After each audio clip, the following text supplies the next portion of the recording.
ساڵتان لەبێت بینەرانی کورسات نیوز من ڕۆتۆفیقم داڵقەیە شەوی بەرنامەی پانۆراما پێتان گەیشتینەوە. ئەم شەو بەرنامەکەمان تایبەت کردووە بە یادی بنیادنانی شاری سلێمانی. 240 ساڵ لەمەوبەر شاری سلێمانی لە ناوەندێکی گرنگ و جوگرافیایەکی گرنگ لەلایەن سلێمان پاشای بابان دامەزرێت. سلێمانی هەر لە ساتی دروستبوونیەوە تاوەکو ئەم ساتی کە ئێمە ئەم بەرنامەیەمان تیا ساز کردووە 240 ساڵ کە بەسەر تەمەنیدا تێپەڕێ شارێکی هەمیشە زیندوو، هەمیشە ئازا، هەمیشە گەشەکردوو، شارێک کە بۆ یەکجار وەکو ڕێبواران ئەڵێن پێی تێبخەن ناتوانن سلێمانی لەبیر بکەن. سلێمانی هەمیشە لە گەشەکردندایە، لە ڕووی بیناسازی، لە ڕووی پێشکەوتن، لە ڕووی ڕێگاوبان،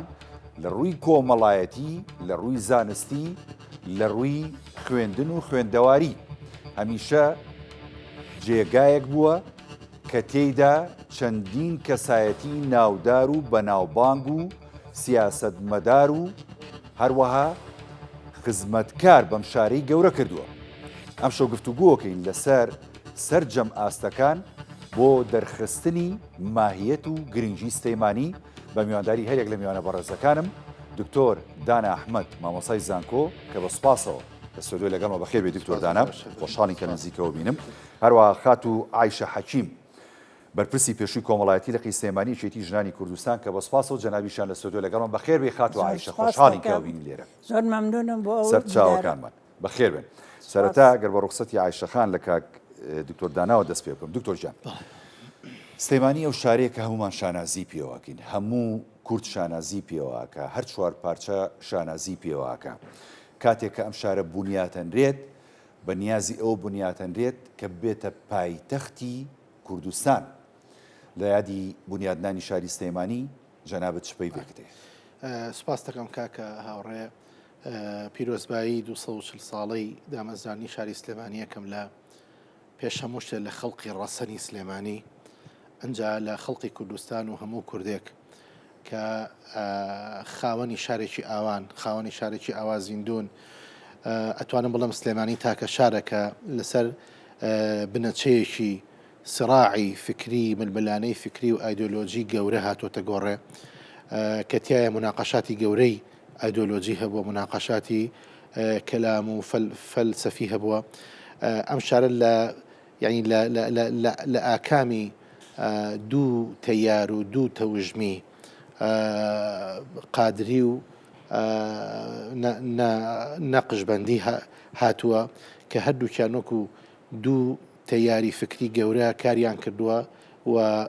ئەتباعی خۆیان هەبووە. ئەم شارە خاوەنی مەڵکەندیە، خاوەنی ئەو گەڕەکەیە، ئەو دێ جوانەیە کە لە سەرەتاوە هەندێک لە مێژە نووسان پێیان وایە کە ئەمە دەیەک بووە، حتا لەسەر ناوەکەی ڕاو بۆ چوونی جیاواز هەیە. هەندێک پێیان وایە کە ئەمە پایتەختی مەلیکی هەند بووە، بۆیە پیانوتووە مەلیکی هندی. بەڵێ هەندێکی کە پێیان وایە کە شوێنی سەیرانگا و نیشتنەوەی مەل و مەلەکەندی بووە. یعنی ڕاو بۆ چوونی جیاواز هەیە. حتا یەکێک لەوانە مامۆستا شێخ محەمەدی خەڵەڵێکە ئەو پاچیان لێیاوە دەستیان کردووە بە هەڵکەرین و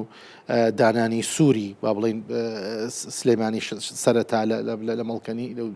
منتیقەیە، ئەڵێ موسیلەیەکیان تیا دۆزیوەتەوە کە لەسەری نووسراوە سولەیمان، ناوی سلێمانی لەوە هاتووە.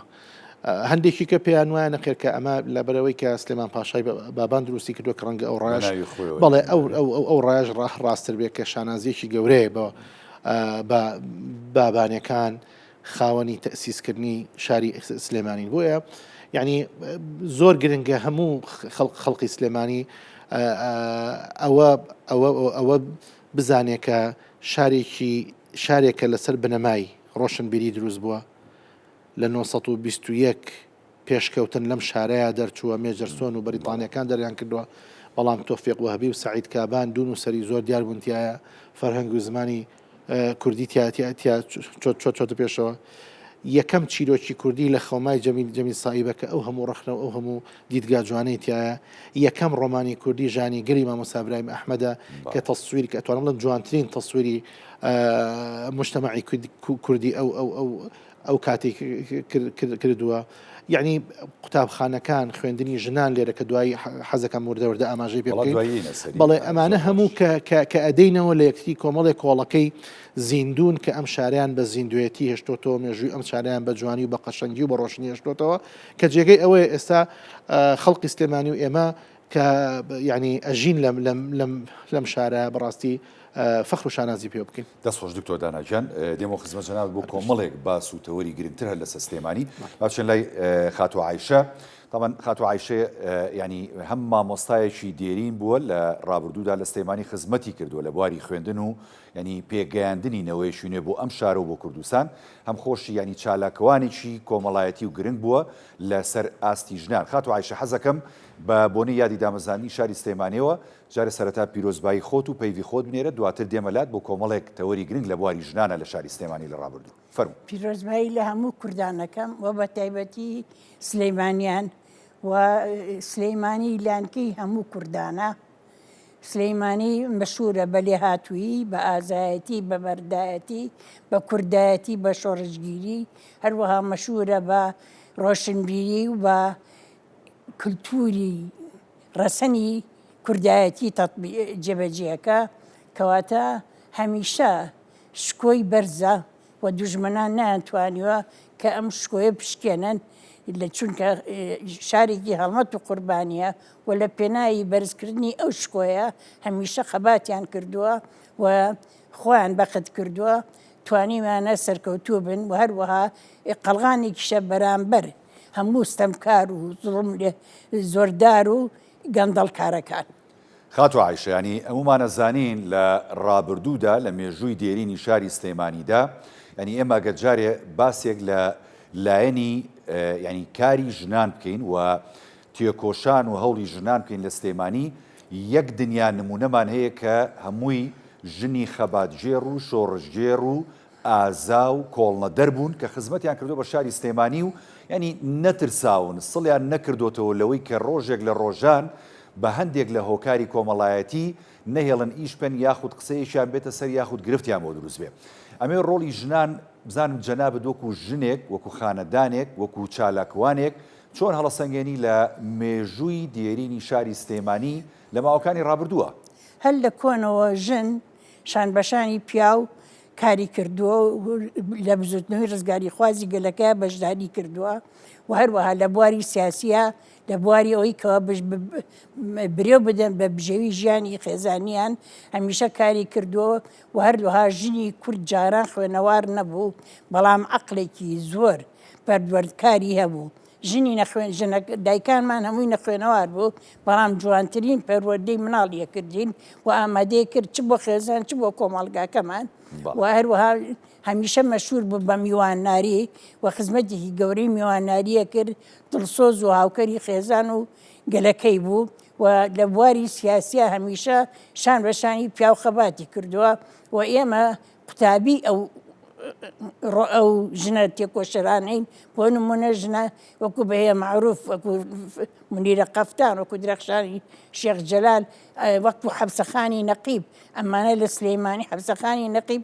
هەڵسا ماڵەکەی خۆی کرد بە قوتابخانە بۆ ئەوەی ڕۆڵەکانی کوردژنانی کورد فێری خوێنەواری ببن. یەکێتی ئافرەتانی دروست کرد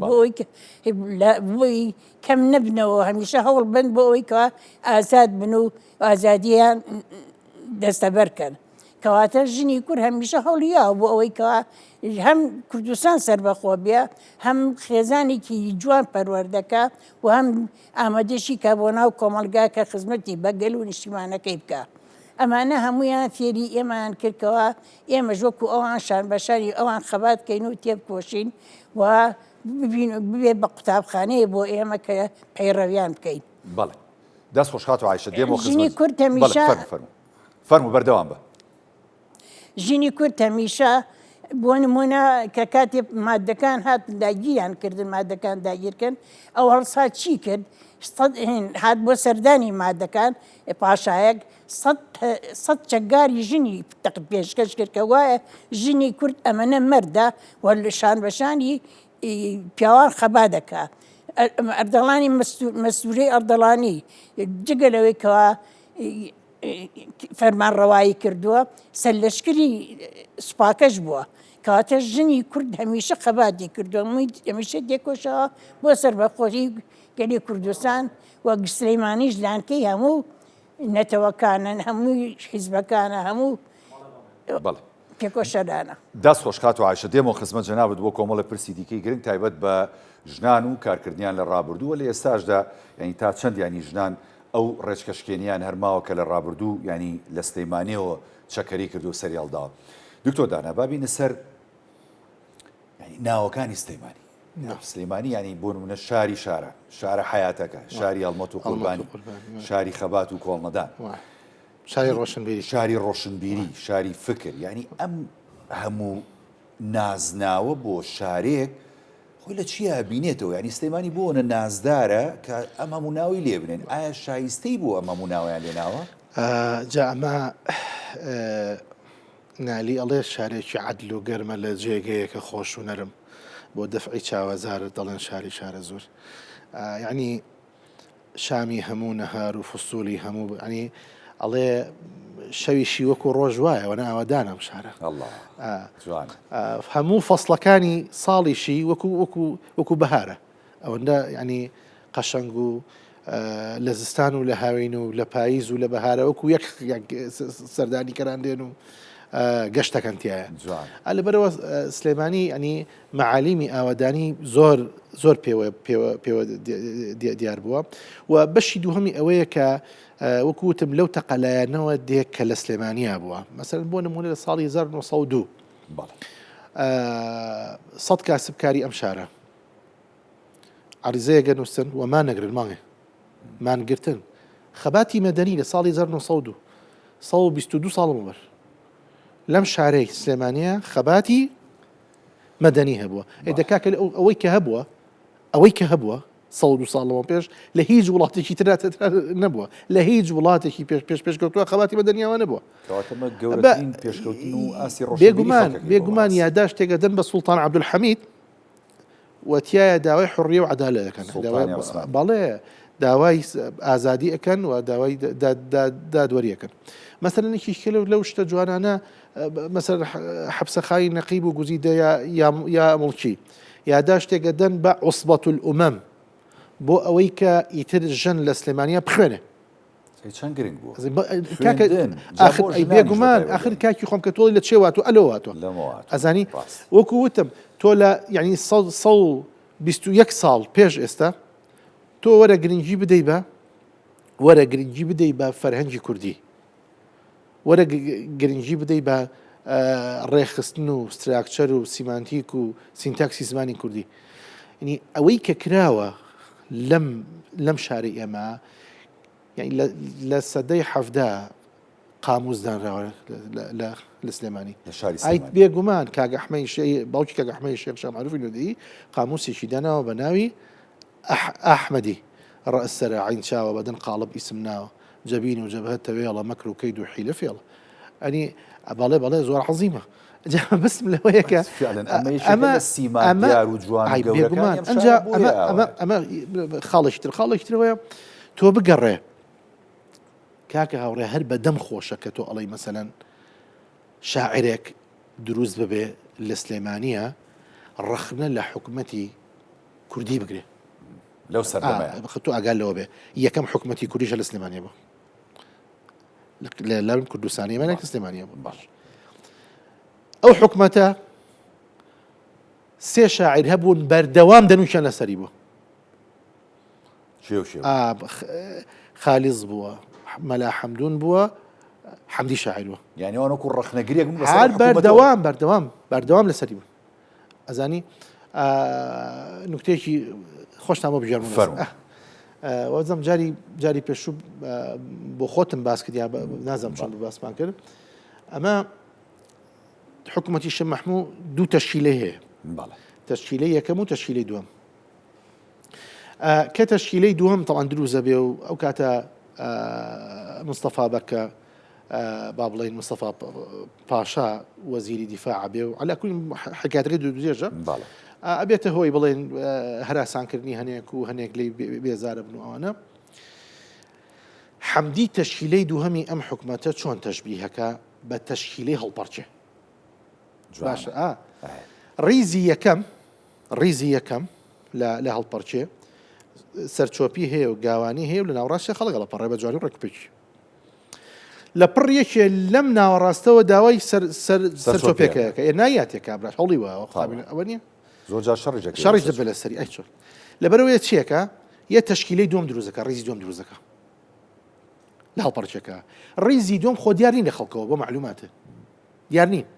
بەزیشان چییە جاجە قاچێ خەنە بەر ڕێژەکە خەنە شاشێکەکەن مەسەن ڕیزەکە بەزیشانەوە جا تەشبیهی ئەمە کا بە چێوە بە تەشکیلەی دووهەمی بڵێ ئەڵێ باسی تەشکیلاتی سانی هەر ئەەکەم بۆ پێکەنین باجی ئامین بێ بەڵا بێ نایەڵێ جوان هەڵپەڕین باجی ئامین بۆ کە داوای سەرچۆپەی کرد و نایان ناوەتێ چۆتە پشتەوە تەشکیلەی دووەمی درست بەڕاستی وەقوەتە کاکە چەند هەشتی وای هەیە زۆر مەسەلە سالم چەندەها ڕخنەی جوان جوانی هەیە مەسەن قسەی جوان جوانی هەیە لەسەر یعنی ئەمانە هەموو کە ئەدەیتەوە لە یەکتری ئەو کاتە یەکتر قبولکردن هەبوو لەم شارە ئەو کاتە ڕای جیاوازە بووە ئەو کاتە خەڵک دەنگی بەرز بوو قسەی هەبووە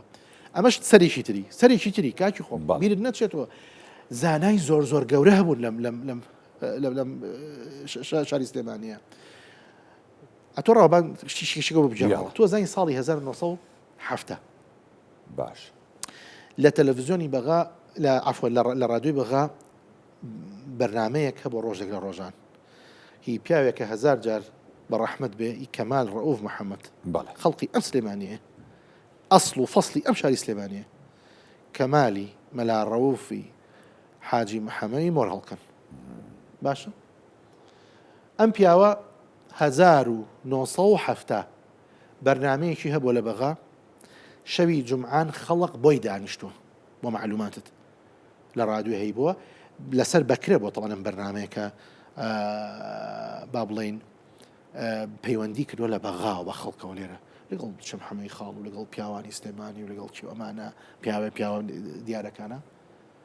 لە ساڵی 1970 ئەم بەرنامەیە لە فەڕەنسا کراوە خەڵکی سلێمان گەورەیە بەڕاستیمانە هەمووی شارەکە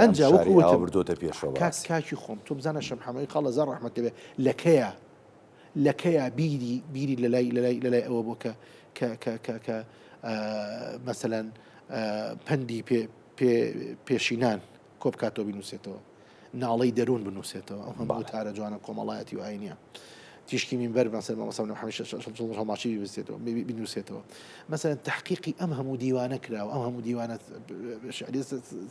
بڵین تاقراوە ساخراوەتەوە کە هەر یەکەیان ئەبێ بە ئاوی ئاڵتون بنووسرێتەوە ئەوەی کە لە ناو ئەدەبیاتی کوردیا هەیە ئەوەی کە لە ناو فترەی زێڕینی ئەدەبی کوردیا هەیە لە هیچ میلەتێکی دەوروبەری ئەمانی حەزەکەم پێت بڵم شێخ ڕەزاشی قسەیەکی هەیە ڕۆژێ بە کابرایە گەڵێ ئەڵێ کابراەک لێ پرسی ئەڵێ شێخ ڕەزا چ شاعیرێکی کەوبەلاوە مویمە ئەڵێ لە عەرەبا متەنەبی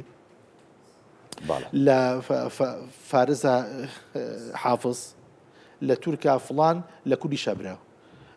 ئەسەنی بێگومان کاکە ئەمانە هەبوون یعنی ئەمانە کە مەسەن نالی هەبووە سالم هەبووە کوردی هەبووە حەریق هەبووە مەسەن ناری هەبووە ئەمانە کە خەڵقی ئەم شارە بوون کەواتە ئەمانە زیندوێتی و گەشانە و پێشکەوتنی ئەمانە دەرئەخا بە بەردەوامی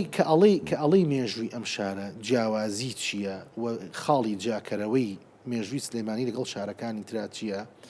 و بۆچی سلێمانی زیندووە و بۆچی سلێمانی بۆ پێشکەوتوێ ماوەتەوە بۆچی سلێمانی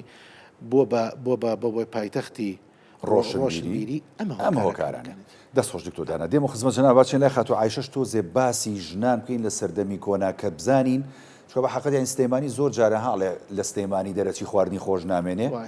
سلێمانی لە خواردن و لە سفرە ڕازانە و لە بابەتانە شایان بۆن و بەرامەی خواردنی سلێمانی باسی کا بەمان بابچێن لە خاتو عایشە ینی جەنابەت وەکو ژنێک وەکو ینی کەسایەتیشی ئەم شارە تاوان هەمومانەوە تا مێژووی شارەکەمان بەم پرشنگداریە و بەم جوانیە دێتە بەرچاو با تۆزێ باسی ینی خواردن و خواردەمەنیەکانی شاری سلەیمانی بکەین چکە بەڕاستی هەمومانەڵێن ئەڵێن کە لە سلەیمانی دەرەچین بەڕاستی خواردنی خۆش نامێنێ هەرچەنە لەوە چ شارەکانی کە پیان ناخۆشمە داوای لێبوردنیان لێکەین بەڵام ئەمە واقعەکە بێدانی پیانی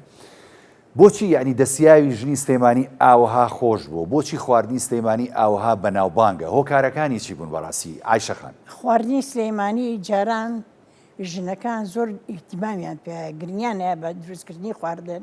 و خواردنەکانیش ئەوانەی کە بەکارە هات هەمووی سروشتی ئەسڵ بوون ئەچێنرا بە تەواوەتی و بە سروشتی بوو بۆ نمونە مەسەلەن برنجیان لێ ئەنا ژنانی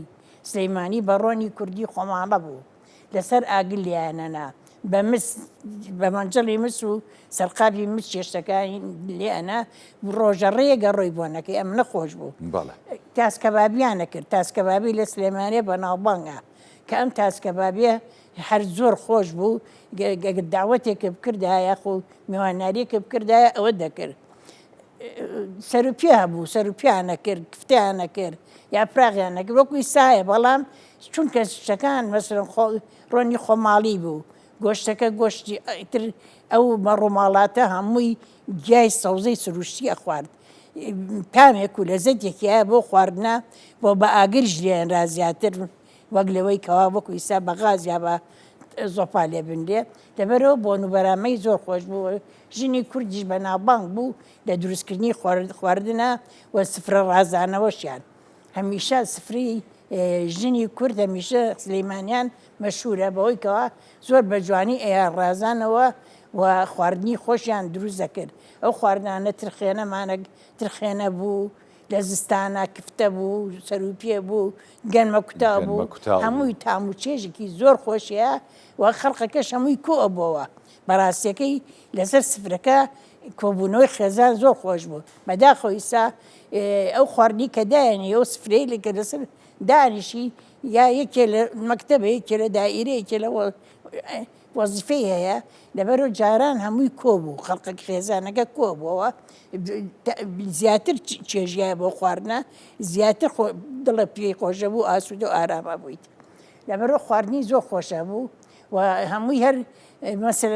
مەنجەڵی تاسکەبابی خاصە بوو کە تاسکەبابیان لایەن لەو مەنجەڵەی لیانەنا ژنانی کورد هەمیشە خواردن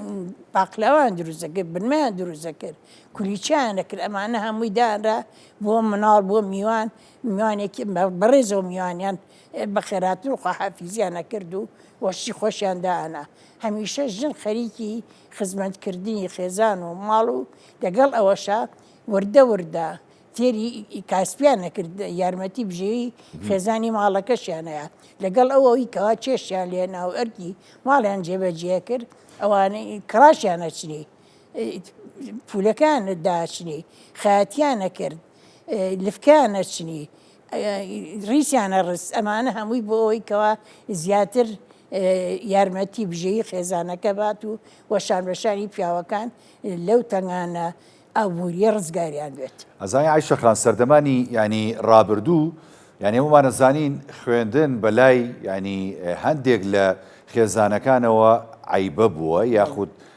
کچی خۆیان بە تایبەتی کچ و ژنان وی نەبووە تا ڕادەیەک بچێتە بەر خوێندن بەڵام جەنابەت ئەو تا فەرموو مامۆسایەکی دێرینی تو ئێستا خانەنشینیت سەردەمانێک تۆ چوویتەتە بەر خوێندن ئەی لەو کاتانەیە کۆمەڵێک خەڵک و کۆمەڵێک ینی شێرەژن هەبووە هانی هەزارەها کچانی وەکو تۆیان ناوە کە بچنە بەر خوێندن لەم ڕووەوە ینی ڕووی سلەیمانی چۆن وەسف دەکەی و چۆن دەرەخی کە هەمیشە جیلێکی خوێندەواری ژنان و کچانی پێگەیاندووە بەڕاستی بۆ کۆمەڵگەکەمان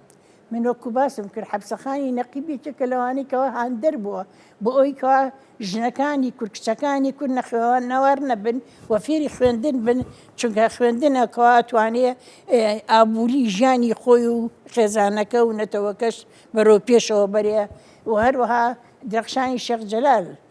بە معروف ئەمانە هەمووی قدوە منیرە قەفتان ئەمانە قدوە بن کەوا هانی ڕۆڵەکانی کچیانەیە کەوا بخوێنن عەبدولکەریمی مدەڕیس یەکەم کەسێکەوە کچەکەی خۆی ناردوێتە مەکتەب بۆی فێری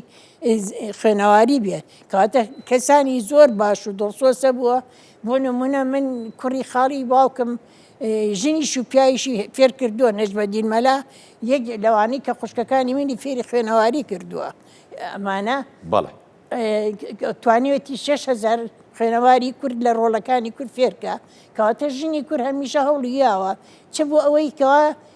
فێری زانست و عیلم بێ و فێری ئەوەش بێکەوە چۆن پەروەردەی مناڵەکە و چۆن ئامادەیەکە بۆ کوردستانەکەی و ژنی کورد هەمیشە وردهانی یاوە جگەلەوەی سام من دایکی من باوکی من ننکیشم هەوڵی یاوەکەوە مناڵەکانی فێنی خوێنەواری کە دایکمیان خسەتە حوجرە و بۆی فێری قورئان بێت لە نەتیجەی قورئان خوێندنەوە فێری نووسین و پیتەکانە فێرە بێ کەواتە زۆر کەسەیە کەوا لە ژنانی کورد هەوڵی یاوە مناڵەکانیان بچێتە بەر خوێنن و فێری خوێندن و نووسین بن چکامە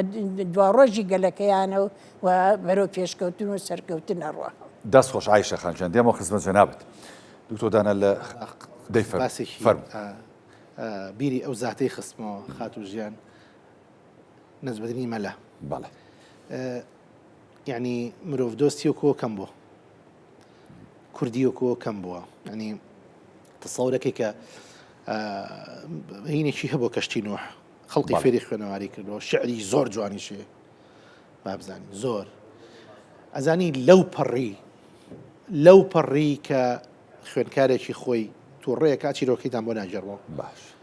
ئەزانی ئەڵە چی لەو پەڕی تووڕەی خۆیە ئەم قسەیە زیاتری نەکردووە ئەڵێ ئەبێ بڕجێ خەیاڵی ئەو کەسەی کاسەکەی پڕ بوو بێ معلم ضائع عمری لەگەڵ تفلێکە بەدخوو بێ ئەمە ئەو پەڕێتی ئەزانی ئەمەندە ئینسانی بووە پشیلەیەکی هەبوو عنی پشیلەیەکی لێ بۆ لەو شوێنێکی هەموو جارێکە نانی خواردووە بەشێکی خواردنەکەی لە دەمی خۆی گرتوەتی بۆ پشیلێ ئەوەندە ئینسانی بووە هەستێکی عجایبی هەبوو پیاوە ئەنجا ڕۆڵێکی زۆر گەورەی هەبووە زۆر گەورە جارێک یەکێک لە متەسەریفەکانی سلێمانی طبعاً تورکمانە عومەر عەلی لە 2 ساڵ و 7 مانگ متەسەریفی سلێمانی بووە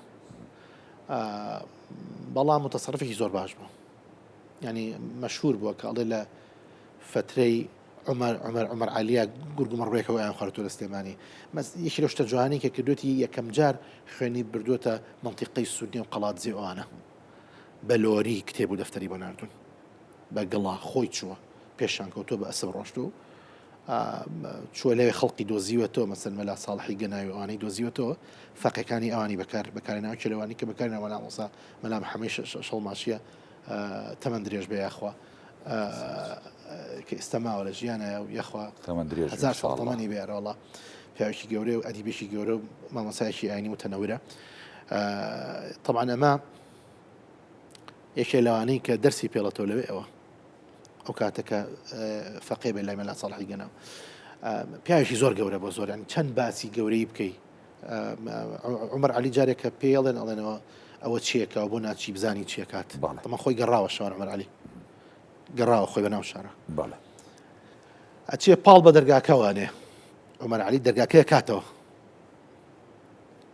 باشە دەرگاکەیە کاتەوە و تەماشاکە لە ژوورەوە 5-6 کەسی لێیە خەڵقی ناو بازاڕ مەسەرن بەقاڵ و مەسەرەن چی و چیوانە نییە قەسابوانە دانیشتوون نەجمەدینی مەلا فێری خوێنەواریانەکە باشە ئەڵێ بە نەجمەدینی مەلا ئەڵێ خەریکی چین ئەڵێ ئێستا پێ دەڵام خەریکی چین فەرمودانیش ئەڵێ فڵان کەسی بەقاڵ هەستە بنووسە کیلۆیە پرتەقاڵەوەنە هەڵەسێ بۆ نووسێ ئەو زەمانە فێری خەنجاکان بەڵێ مەسە هەستە تۆ بنووسە کیلۆیە گۆشت ئەلیرەم گۆشت بەوەنە باشە کە بۆیە نووسێ ئەمانە عومەر عەلی 6 دیناری ئەو کاتەیە هاتێ بە نەجمەدینی بەڵێ 6 دینار بڵێن تر نازانم بڵم زۆر بوو 6 ملیۆن ئێستا بووە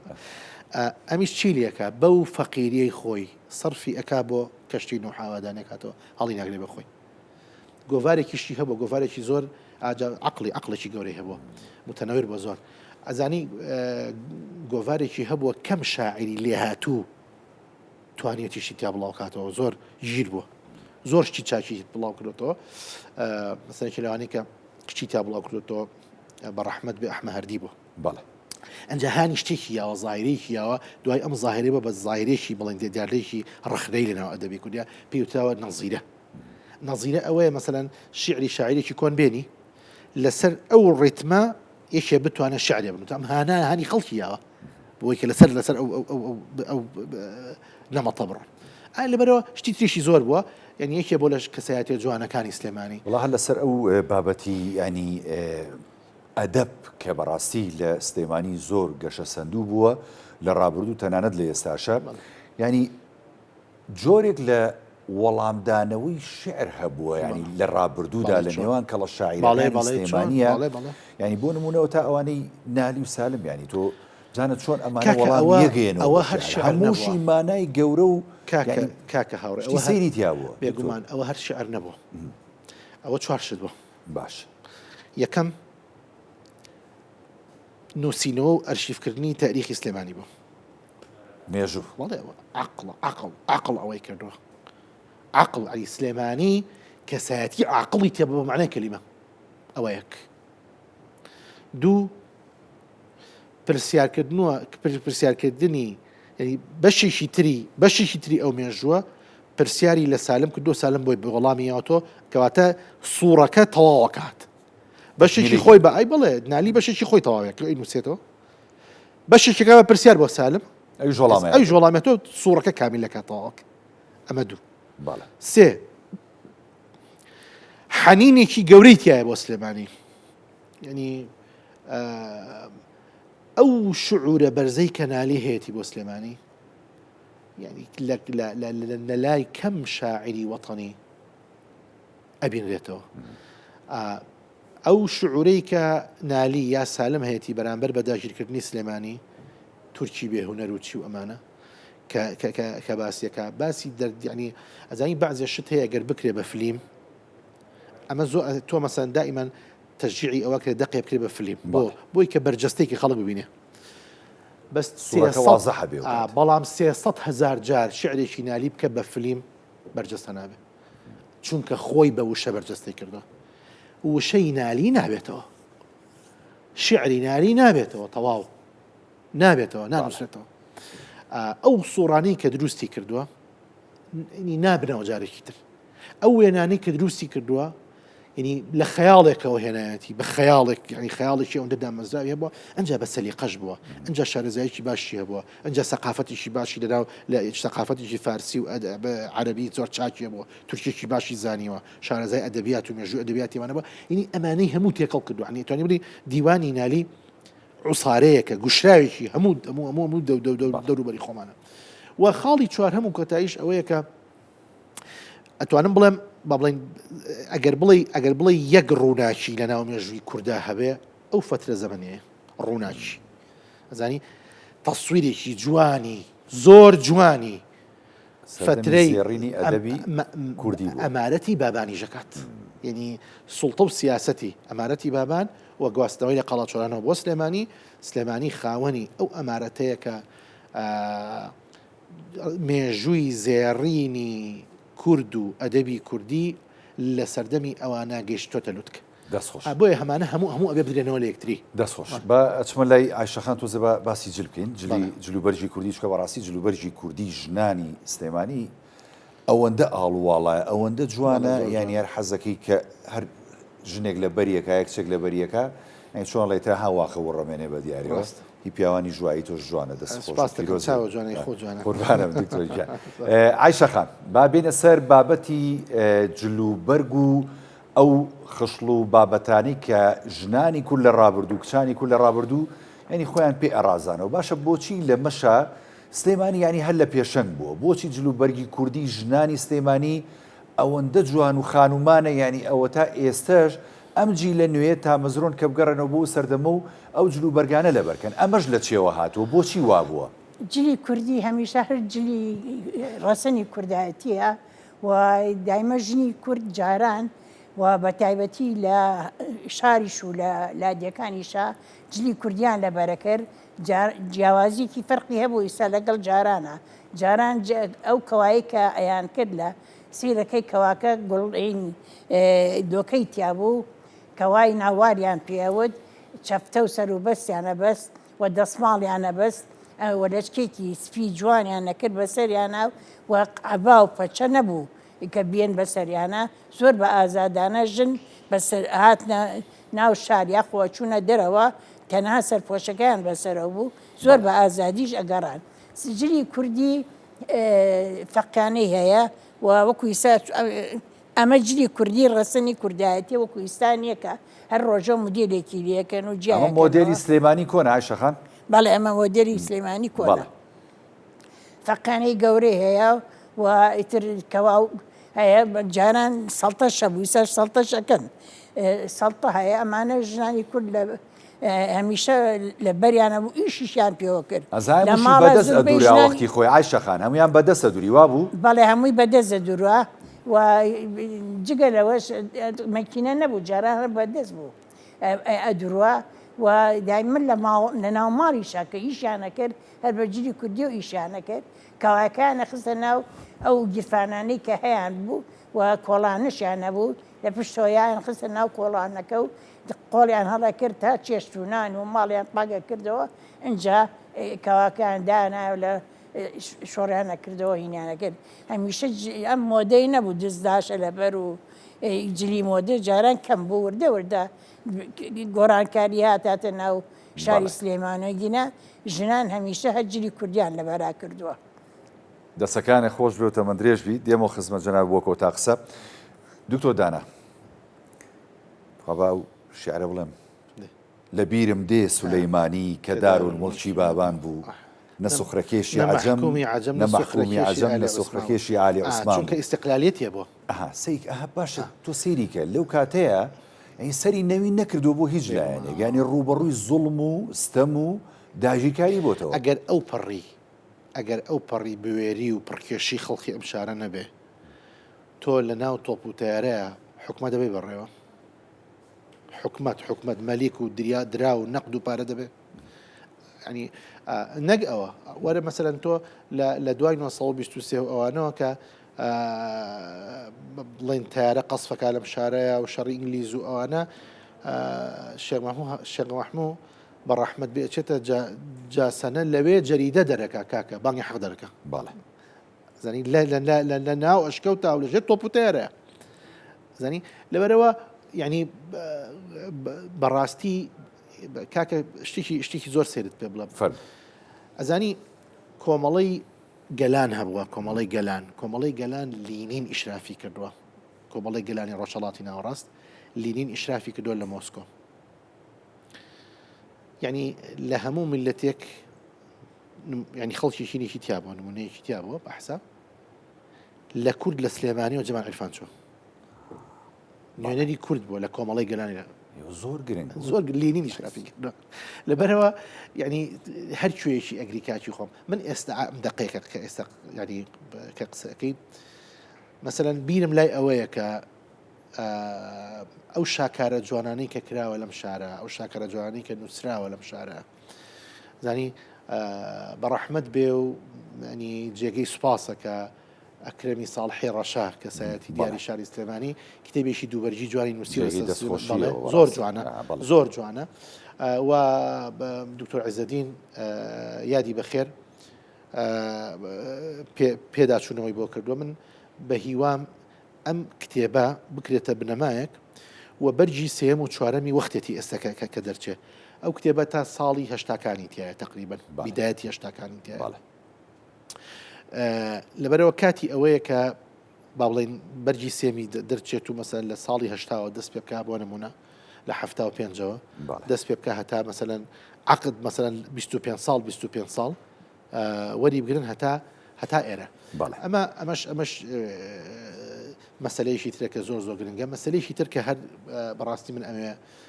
ئاماژەیەکی پێ بکەم ئەزانی کاکە هاوڕێ مەسەلا بۆ نمونە لە کە ئەو قەسیدەی خۆزگە مەجا لە بۆە مان خوێنێتەوە کاتەکەمان تۆ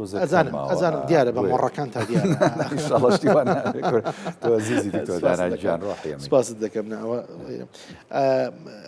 ئەزانی مەسەرەن سالم بۆ نمونە مەسەر نالی شەروا فڵانی شەروا کوردی ژەروا بووە ئەمانە نەسیحەتی باشی مەسەرەن کەربەدەستانی سلێمانیان کردووە نصيحتي باشي مثلا سالم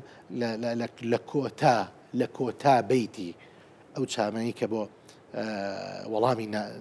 نالی پێاتەوە یەکێ لەو شتانی کە تەرحێکە ئەوەی ئەڵێ ئەم نەزمە مڵکی نابێ ئەم نەزمە مڵکی نابێ بەبێ زەبتی واریسی ئەبێ ئەوەی کە زەبتی ئەم شارەکە ڕۆڵی ئەم شارە بێ خەڵکی ئەم شارە ئەزانی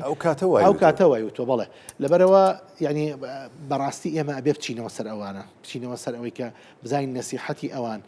ئەو نەخۆشیانە چی بوون کە باسییان کردووە کە دەستنیشانیان کردووە جا نەخۆشی بێ لەسەر ئاچی تەمان هەرێکێک لەمانە ئەزانی کە دەقەکان نەخوێنیتەوە وا هەستەکەی زانای گەورەی دەرونی بوون مەسەن لەسەر ئاستی دەرونی و تاک لەسەر ئاستی مەڵگە بە شێوەیەکی گشتی لەسەر ئاستی کۆمەڵایەتی نەخۆشی کۆمەڵایەتەکان و لەسەر ئاستی سیاسی نەخۆشی حکمی ئەو کاتە چی بووە نەخۆشی با بڵێن برەونەدان و پێش نەکەوتنی حکوومەت و سیاسەتی کورد و استراتیژی کورد و پەیوەندیەکانی کورد چەند ڕەخنە لە حەمدی مەسەلەن لە پەیوەندیەکانی کوردگرێ لەگەڵ گەلانی تر و میلەتانی ترا تەواجودی ئێمە لە عێراقا تۆ ئەزانی کاکە هاوڕێ ئەخشتە بۆ جەرمۆنی ئەزانی هامڵتن لە وابزانم گەڕامەوانێکە ئەڵێ لە جارێ لەگەڵ مەلیشی بەغایە لە نهایەتی بیستەکان ئەڵێ قسەمانە کرد و پیاسەمانە کرد ئەڵێ مەلیکی عێراق پێی وتموتی ئەگەر جارێکی کە ئەو کوڕەگەنجە ببێتەوە بە ینی بێتەوە لای ئێمە بێتەوە ناو مەجلیسی ئومەنا بۆ من عیب بمە بۆ مەلیکی عێراق ئەڵێ دوای کە سوالم کرد ناوی اسماعیل خان بوو اسماعیل خانی سۆران بوو مەبەستم لەوەیە کە ینی تەواجودی کورد لە بەغا چۆن بووە مەسەلەن سیاسەتی ئێمە لەگەڵەوانەیە چۆن بووە گەورەترین عالم مفتی سعودیە خەڵقی ئەم شارە بووە سەردەمانێ ئەوەی حکمی بەغای کردووە فترێک بابانەکان بوون لەبەرەوە ینی لەسەر مێژووی سلێمانی ئەم شارە چەند لەسەری بڕێکەمە بەڵام گرنگ ئەوەیە لە بەرنامەیەکەمە ناتوانین بێگومان گرنگ ئەوەیە کاکانی ئەم شارەیە کاکە هاوڕێ گرنگ ئەوەیە ینی پێشخستنی ئەم شارە ئەرکی هەمومانە ئەوە خاڵی یەکەم خاڵی سێهەم کەسمان ڕانەکەین لەو مەسئولیەتە خاڵی سێم ئەوەیە کە مەسئولیەتی ئەم کارە ینی بەسەر ملی یەکە بە یەکەی ئەم میلەتەوەیە لە گەورەوە بۆ بچوو لە حکوومەتەوە بۆ خەڵک و خاڵی سێمیش ئەوەیە ئەمە خاڵی سێم چوارم ئەوەیە کە ئێمە بمانەوێ ئێمە ئەگەر بمانەوێ کورد و کوردستان بچێتە پێشێ ئەبێ ئیحتیمام بەم پایتەختی ڕۆشنبیری بدەین دەستخۆش دکتۆر داناجیان مسپاس دەکەم وڵایەک شیعر هەیە سەرنجی ڕاکێشان بۆیە و شیعرە بخوێنەوە زەمی مامۆستا کەریم ساڵحە نازم دوایگە شارێکی بەسیتە پێ بوو یا کورتە پێ بوو بیخوێنەوە لە سیستێمە ئەگەر لەبیرێ تا منەوە خوێنەوە ڕەشەبا لە خۆڕا بەرۆشی پێ نەگرتووی ئەزانێ کشوماتی لە تۆ نایە شاخ لە خۆڕا چواردەوری نەتەنیوی ئەزانێ پێویستت بە پشت و پەنایە ناحەزانت لە خۆڕا پەڵپت پێ ناگرن ئەزانن سەری بەرزت بە چۆکان نایە هەمیشە یاد و یادەوەری سلەیمانی بەرز و پیرۆز بێت هەمیشە ئەم شارە هیوادارین پێشەنگ بێت لە هەموو ڕۆکانەوە لەگەڵ دەستە خوشکەکانی دیکەی لە پارچەکانی دیکە و لە هەرێمی کوردستان یادی سلێمانی هەمیشە بەرز و پیرۆز بێ لە خەڵکی سلێمانی و خەڵکی کوردستان سلێمانی سەری بەرزە لەبەرەوەی پایتەختی ڕۆشنبیری و سیاسی هەرێمی کوردستانە هەمیشە شانازیەکەین بە سلێمانی بوونی خۆمانەوە سپاس بۆ دکتۆر دانا ئەحمەد مامۆستای زانکۆ بەڵێ ئەو شعری دکتۆر دانا هەر یەک دێک تۆزە ئەڵێ سلێمانی لیمۆی ترشی قسەی خۆشە جوانە دەستخۆش دکتۆر داناژیان مامۆستای زانکۆ کە لە بەرنامە تایبەتی پانۆراما لەگەڵمان سپاس دەکەم سپاس بۆ خاتوو عایشەش کە ئەیش بامان شێوە لە بەرنامی پانۆراما لەگەڵمان بووی بە خێراتی سەرچاوەکان بەڵێ بینەرانی بەڕێز ئەڵقێم شەوی پانۆراماتان پێشکەش کرا ساغ و سەلامەت و تەندروست باش بن خواتان لەگەڵ